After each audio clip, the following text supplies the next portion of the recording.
Yo, what's going on, you guys? Today, I'm going to be reacting to the OG Meltdown Explained.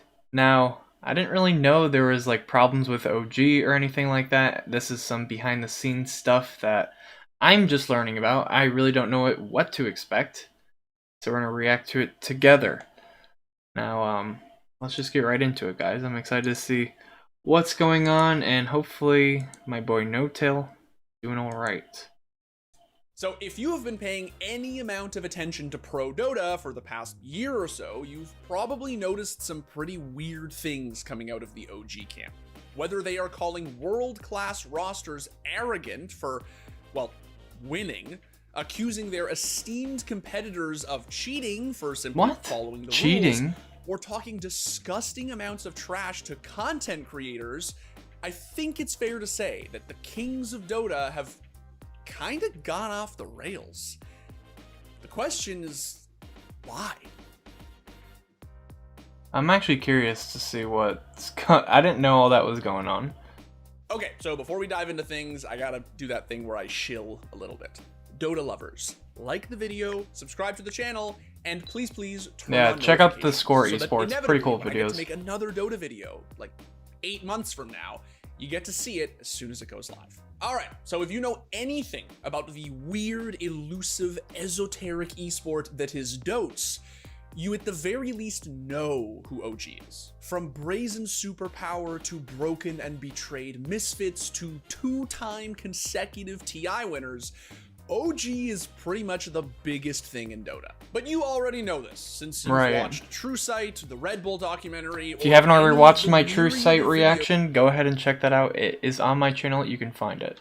It's literally the best story in esports. The thing is, OG's whole shtick right now is that outside of the international, where they undeniably reign supreme, they're kind of shit. And in a world where, because of COVID, we're gonna go like 2 years without a TI, OG aren't looking so hot, and apparently have been lashing out as a result. You would think they would win more events, except the biggest event. If you're even remotely familiar with how OG like to conduct themselves on the server, you'll know that this isn't especially out of character. These boys are fabled for spamming anything they can, sprays, chat wheel lines, whatever, to rattle their opponents beyond recognition. We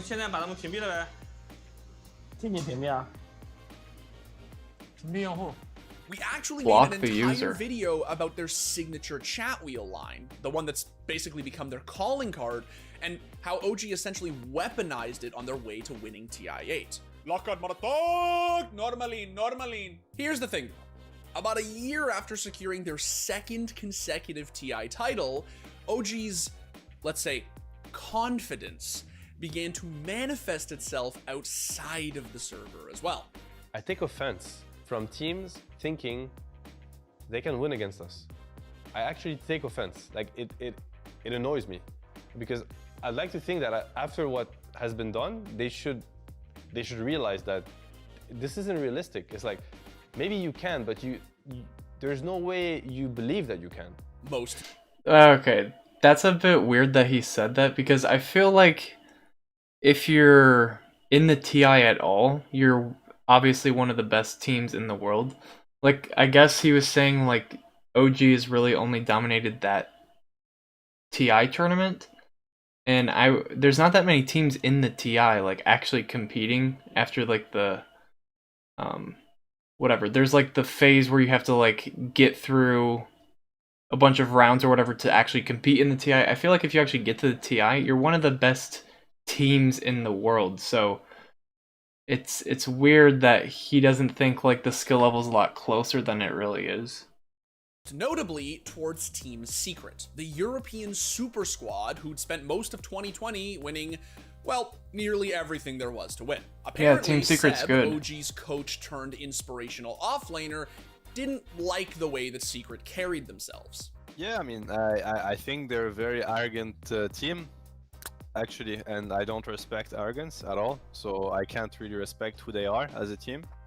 And they're trying to act like they look confident, and I truly believe that when somebody's confident, you feel it, and I don't feel confidence from them.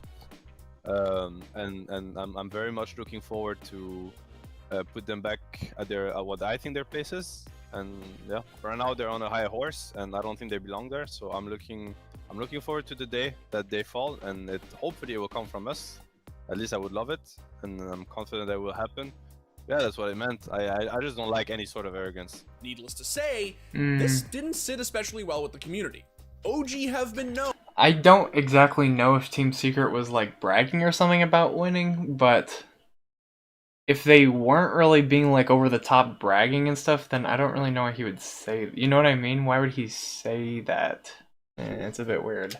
Known to boast some arrogance and meta abuse of their own, and it kind of felt hypocritical for them to poke fun at another world-class roster for, well, being world-class. Things really came to a head, however, a few weeks ago during Dream League Season 15. Now, I can't go too deep into this since it would require an entire Don't At Me just to give it the full treatment. The gist of it is this. It turns out that during Dream League, Alliance were found to be communicating with their newly hired coach, PPD, in-game. Something which, for pretty much as long as coaches have been around, Valve hasn't wanted to be a part of their esport. How do we know that Alliance were comming with their coach in the middle of a match? Well, because they released a vlog with audio of them doing it. Getting more? Our throne is in trouble. Our throne's in a little bit of trouble. I can push it. We have base issues, guys. Get base, get to base, guys. We need to defend. Needless to say, OG found out, and their fearless flower, No Tail, took to social media to air his grievances. And by air his grievances, I mean publicly label Alliance as cheaters. Here's the thing though. Alright, let's go back real quick.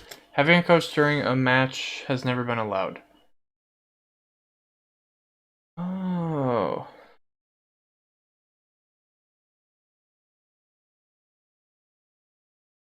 That must, if it's actually against the rules, then there should be like some sort of punishment. And it actually makes sense that he's mad. But if the coach can't actually see what the enemy team is doing, because I feel like in League or in Counter-Strike, the coach actually does communicate with the team, but maybe not actually during the match. Maybe like after each game they talk. I don't really know, but I guess if it's not allowed, then it's a problem, right? I mean publicly label Alliance as cheaters. Here's the thing though. For whatever reason, this whole coaching rule wasn't made explicit in Dream League's rulebook, meaning that so it usually is illegal, just not in this Now, tournament. why it is that Dream League suddenly allowed coaches in their match, in spite of the fact that Valve has never allowed this, I couldn't tell you. What I can tell you I didn't is know that that. according to the statement that DreamHack themselves went on to release, they did supposedly email all the teams about this, but never actually told Valve.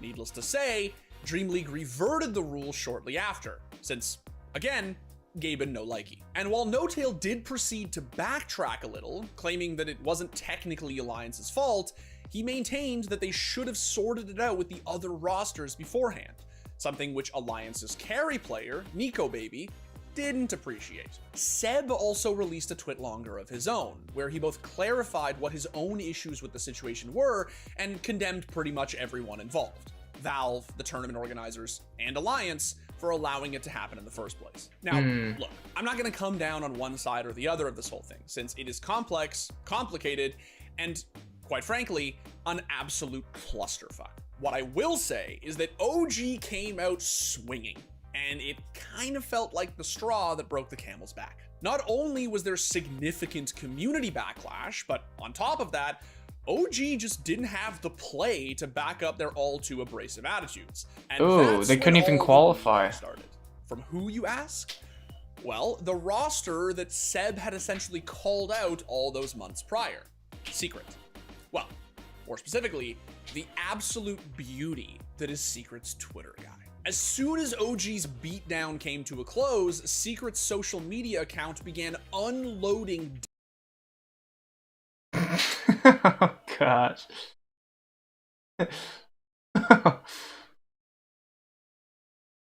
We were no match. Wait, is that OG? GG OG Esports. You're welcome. Everyone else. Is that forward side. Beatdown came to a close, Secret's social media account began unloading dank dumpsterings that poked fun at both OG's, well, arrogance. Wow, and wait, oh. Dang, Team Secret's just angry. abrasiveness. This shit was like Team Empire's Twitter guy back in the day, but on steroids. Only real ones remember the glory days of Team Empire's Twitter guy. That dude is still the GOAT. Anyway, the very next day, Mid or Meepo, who, if you Nothing like waking up to fan messages. Oh, wait, what? Okay, this translates to have I your girl without knowing. Have you got another reason to hate my team enough?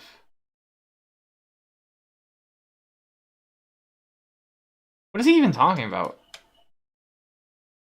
What is good? This is just a weird message. I would not take offense to any of this or like understand what he's even talking is about. a well-known, super dank Dota-related meme account posted this. Why? Well, because it turns out that one of the two homies who runs Mid or Meepo, a bruv named Arnaud, is also Secret's social media dude. It also turns out that, according to Seb, he and Arnaud have a bit of a history, which I don't know anything about, so I won't delve into, especially since Arnaud himself seems to have refuted Seb's summation of such history. What I do know is that according to Seb, Arnaud had taken the memeing too far. According to Seb, Arnaud had made it, well, personal. The result, of course, was a barrage of DMs in which Seb chastised Arnaud in a pretty caustic way for allegedly taking things too far. It didn't take long for a large portion of the community to come to Arnaud's aid, and for others to start memeing on OG as well. Now, whether Secret's account did kind of take things too far isn't for me to say. Now, is it true that Secret's social media did spend a sizable amount of time memeing on OG in particular? Yes, it is. Is it understandable why? Immediately call him a cheater on Twitter. Is it also true that OG are world famous for trash talking their opponents into the ground, both in game and in interviews?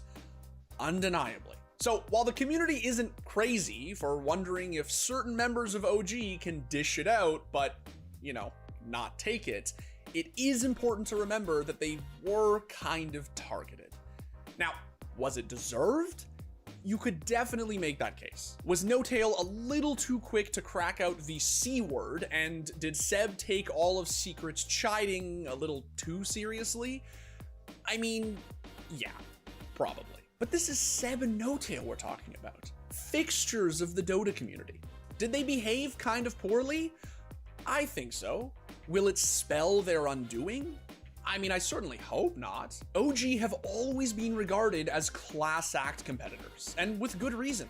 These dudes won 2 TIs by prioritizing love and loyalty, and even though it does seem as if their figureheads are starting to look a little out of sorts, people aren't just gonna forget that overnight. The hope is that Seb and No-Tail haven't done irreparable damage to their reputations and can still make it up to both their fan base and the Dota community at large by just being a little less toxic, which, if their social media account is anything to go by, they already are. To be clear, OG only has one chance left to qualify for this year's International. I, for one, really hope that both for their sakes and for ours, they get a chance to defend their title. Either so they can shut us up, or we them. Yeah. I feel like you wouldn't survive more than like 10 minutes in a match. No, I would leave the physical booth and just like Yeah. go fight someone. Especially since like you'd find every opportunity to just lose your shit. Like, Okay, so I feel like a lot of games have like casual trash talk and stuff like that, especially if you're like one of the best players, obviously, right? And I feel like majority of the time it's like joking around, you know what I mean? They'll like poke fun, but obviously they both don't take offense to it. I feel like OG is actually a bit toxic, and they have won, you know, the biggest events, I think back to back, right? Or at least they're 2-time winners. But at the same time, I feel like why would you talk trash if it's like you're not really even qualifying for other major events. I don't know. It's a bit weird. It's like they, I don't know. I feel like in general it's okay to trash talk, but you know, if you're going to be toxic and all that to people who are, you know, performing better right now, like you're trash talking a team who's actually performing very well, like be prepared to like get flamed, you know, online. You know, Team Secret is just going off on OG. But anyways, honestly, I didn't really realize OG was that toxic, I guess. I've always, thought they were pretty cool. This kind of definitely changes my perspective on things a little bit, but I guess we'll have to see what happens when the next TI comes around. Anyways, guys, hopefully you enjoyed this reaction. Make sure to leave a like. Don't forget to subscribe. Comment down below, what do you guys think about OG and being toxic and all that? And if you have any videos for me to react to, submit them in my Discord. And anyways, guys, I'll see you in the next one.